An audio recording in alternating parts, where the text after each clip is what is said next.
Se a gente pensar na teologia cristã como um prédio gigante de ideias, qual seria a fundação? Onde tudo começa? Pois é, toda essa estrutura enorme precisa de um alicerce muito, mas muito sólido. E nesse caso, tudo, absolutamente tudo, começa com uma única doutrina: a doutrina de Deus. Mas por quê? Porque esse é o único ponto de partida possível. É isso que a gente vai explorar agora. Pensa só. No princípio criou Deus. As 4 primeiras palavras da Bíblia. Isso é muito mais do que só uma historinha de como o universo começou, né? Essas palavras, na verdade, elas cravam o ponto de partida obrigatório para qualquer estudo teológico que se preze. Tudo começa exatamente aqui. Certo. Então vamos entrar no nosso primeiro ponto. Imagina qualquer busca pela verdade. Qualquer uma. O lugar de onde se parte, bom, ele define o caminho inteiro, todo o percurso. Sendo assim, a pergunta é: por que é tão, mas tão crucial que essa jornada comece especificamente com Deus? Olha, a lógica por trás disso é bem direta e é poderosa. Se o objetivo é encontrar a verdade, não faz o menor sentido começar por qualquer outro lugar que não seja a própria fonte dessa verdade, certo? Se a gente começa com qualquer outra coisa, sei lá, a humanidade, a natureza, a razão humana, é como tentar entender a luz estudando só o reflexo dela em vez de olhar direto para a fonte de luz. Não dá para chegar na origem assim. E essa ideia fica ainda mais clara com essa citação de Apocalipse. Eu sou o Alfa e o Ômega. Para quem não sabe, Alfa e Ômega são a primeira e a última letra do alfabeto grego. É uma imagem incrível, né? Deus se apresenta como o começo e o fim de tudo. Do pensamento, da existência, de tudo. Nada vem antes dele, nada vem depois. Então fica claro, ele é o único ponto de partida que faz sentido, logicamente falando. Beleza. Então se Deus é o ponto de partida, como é que isso funciona na prática? Como isso se desenrola? Bom, essa ideia se transforma no que a gente chama de doutrina fundamental. É o alicerce mesmo, a base sobre a qual todas as outras crenças vão ser construídas em cima. Vamos voltar para aquela imagem do edifício. A teologia sistemática é esse prédio. E a teologia propriamente dita, ou seja, o estudo sobre quem é Deus, essa é a fundação, o alicerce. Sem essa base firme, bem feita, o resto, as outras doutrinas que vêm em seguida, antropologia, cristologia, salvação, a igreja, tudo isso fica sem ter onde se apoiar. É como construir um prédio na areia. Uma hora desmorona.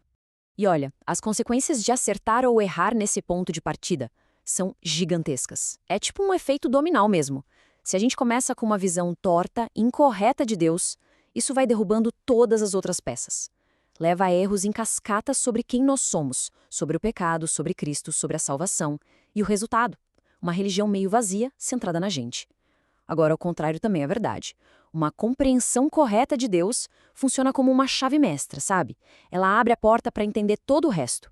E, mais importante, é o que permite uma espiritualidade de verdade.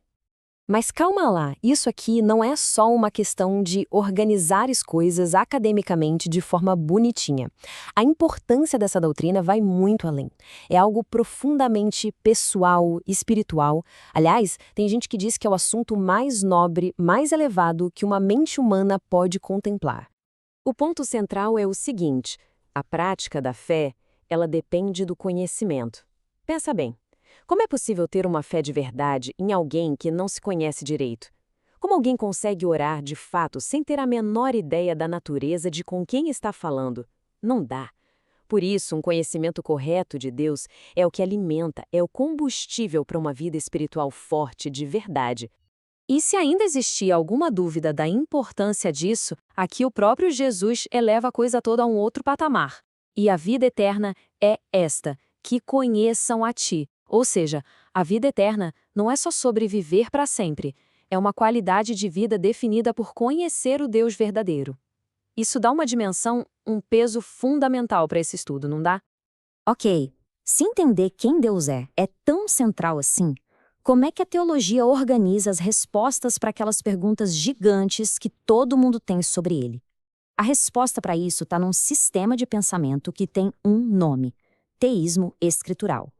E o que é esse tal de teísmo escritural? Bom, é basicamente um nome técnico que se dá para a doutrina de Deus que é tirada, extraída diretamente da Bíblia, das Escrituras.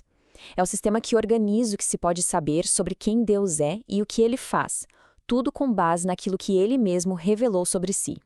E o legal é que esse sistema, ele não foge das perguntas difíceis. Pelo contrário, ele encara de frente aquelas questões que, vamos ser sinceros, todo mundo já se fez em algum momento da vida.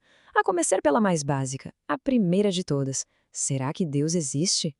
E se a resposta for sim, aí a coisa fica mais profunda. A investigação continua.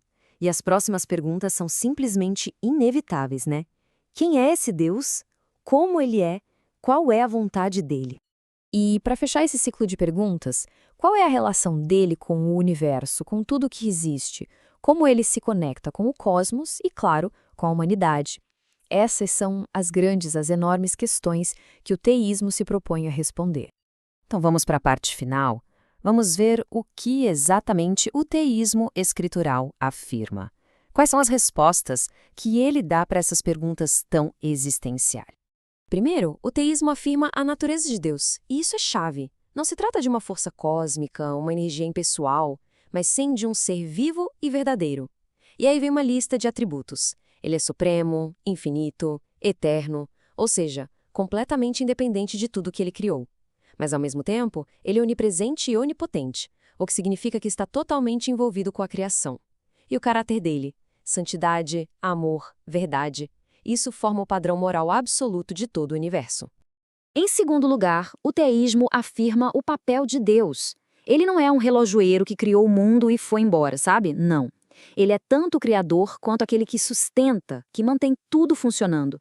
Ele é ao mesmo tempo imanente, quer dizer, presente e ativo no universo, e também transcendente, ou seja, completamente acima e além do universo. É essa dupla realidade que o coloca como rei, legislador e juiz. E o mais importante de tudo é isso que o posiciona como o único que pode ser o redentor da humanidade por meio de Jesus Cristo.